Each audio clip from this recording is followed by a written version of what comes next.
इससे पहले जो जून से पेपर बने हुए हैं, अलग-अलग लेवल पे पेपर हुए हैं, प्रीलिम्स हुए हैं, मेंस हुए हैं, तो हमें ये तो पता चले ये बंदा या इसके साथ जो भी लोग अधिकारी जुड़े हुए हैं कमीशन के, ये कितने पेपर ऐसे सोल्ड आउट कर चुके हैं और कितने बच्चों का भविष्य इन्होंने खेल दिया है।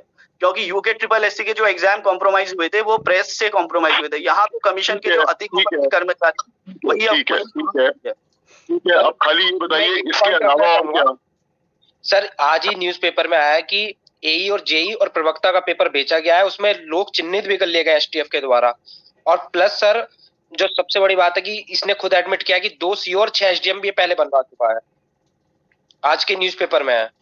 नहीं, मैं आपकी बात समझ गया। आप कुल मिला के मुझको 2 लाइन में बताइए कि आप लोग अभी क्या चाहते हैं वर्तमान में? सर हम ये चाहते हैं आयोग की प्रॉपर इंक्वायरी की जाए और जब तक इंक्वायरी की रिपोर्ट सामने नहीं आती तब तक आयोग की सारी परीक्षाएं, चाहे वो वनडे एग्जाम्स हो या मेंस एग्जाम्स हो, उनको अग्रिम आदेश तक पोस्टपोन किया जाए और आयोग की शुचिता को मेंटेन किया जाए, ताकि प्रतियोगियों में कम से कम हमें ये भरोसा हो कि हम पेपर देने जा रहे हैं और ये पेपर नहीं बिका है।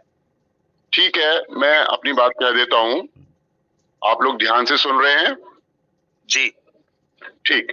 देखिए, जब यूके ट्रिपल एससी यानी अधीनस्थ चयन सेवा आयोग में सारे भर्ती घपले घोटाले हुए थे, तो मैंने लगभग 15 सितंबर 2022 में ही आयोग के चेयरमैन यानी कि लोक सेवा आयोग के चेयरमैन और शासन में जो सचिव कार्मिक हैं, उनको पत्र लिख के कह दिया था कि अब सारी भर्तियां संदेह के घेरे में, क्योंकि यूकेएसएससी की आ गई और आपने लोक सेवा आयोग को ट्रांसफर कर दी, इसलिए लोक सेवा आयोग में जितने भी मेंबर्स हैं, वरिष्ठ अधिकारी हैं, गोपनीय अति गोपनीय कार्य देखने वाले अधिकारी, अनुभवों के अधिकारी, सबकी जांच कर लीजिए, उनका पोस्टमार्टम कर लीजिए, उनकी कुंडली बांच लीजिए, उनकी सत्यनिष्ठा, कर्तव्य निष्ठा, निष्पक्षता, ईमानदारी और पूरे ट्रैक रिकॉर्ड का जो है आप परीक्षण करा लीजिए।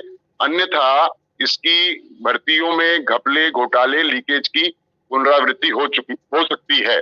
और वही हुआ कि कल पटवारी भर्ती का पेपर लीक हो गया। आप लोगों के जितने भी बिंदु हैं सब जेन्युइन हैं, तार्किक हैं, लॉजिकल हैं और बिल्कुल आपकी बात सही है, कोई भी परीक्षा तब तक आयोजित ना हो जब तक पूरी तरीके से एक एक आदमी जो संदेह के घेरे में है या नहीं भी है उसका परीक्षण नहीं हो जाता, जांच नहीं हो जाती। फिलहाल आप लोगों का शायद सारा का सारा फोकस पीसीएस मुख्य परीक्षा पर होगा और आप लोगों का संदेह वाजिब है कि जब पटवारी का लीक हो गया तो पीसीएस का कहीं पेपर लीक ना हुआ हो या उसमें कोई गड़बड़ी ना हुई हो। मैं आप लोगों को इतना ही कहना चाहता हूं कि कल भी आयोग के स्तर पर और शासन के स्तर पर मैंने सारे बिंदु जो आपसे संबंधित हैं वो इनको दे दिए हैं।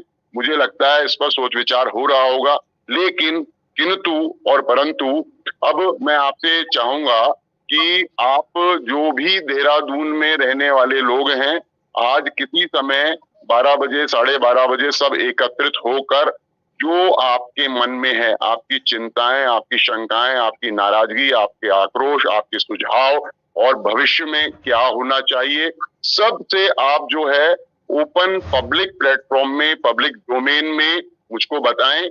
मैं एक एक बिंदु को टेकअप करते हुए गवर्नमेंट से भी और आयोग से भी यही आग्रह करूंगा, यही सुझाव दूंगा कि जब तक हमारे अभ्यर्थियों के मन में शंकाएं हैं, उनकी शंकाएं दूर नहीं हो जाती, तब तक पीसीएस की मुख्य परीक्षा के साथ साथ और परीक्षाओं को भी होल्ड करिए।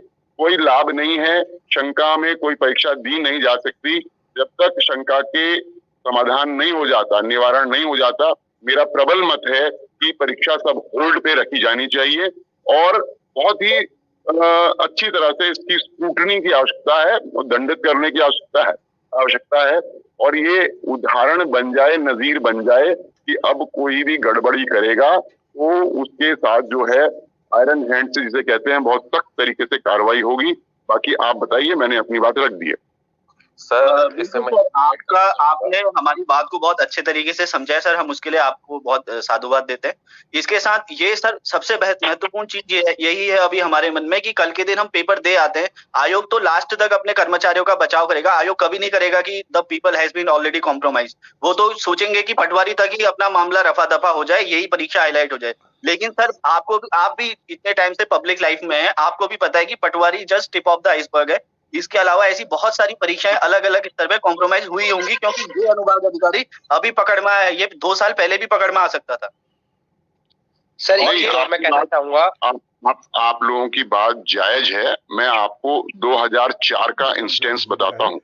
2004 में जब स्टेट बनने के बाद आयोग ने पीसीएस एग्जाम्स कराने शुरू ही किए थे, मैंने तब भी बड़ा हो हल्ला मचाया, न्यूज़पेपर्स में आया, मीडिया में आया और बहुत हो हल्ला मचाया। उसका नतीजा ये हुआ कि मेरे ऊपर पब्लिक सर्विस कमीशन ने डिफेमेशन का मुकदमा दायर कर दिया।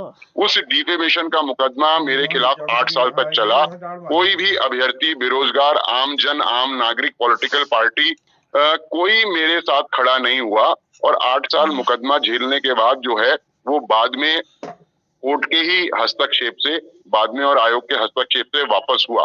तो हम तो सिंस 2003 से लगातार आयोग के अंदर ये सब जो गड़बड़ियां हैं इनको उजागर करने के लिए, ट्रांसपेरेंसी के लिए वचनबद्ध हैं। और जो आप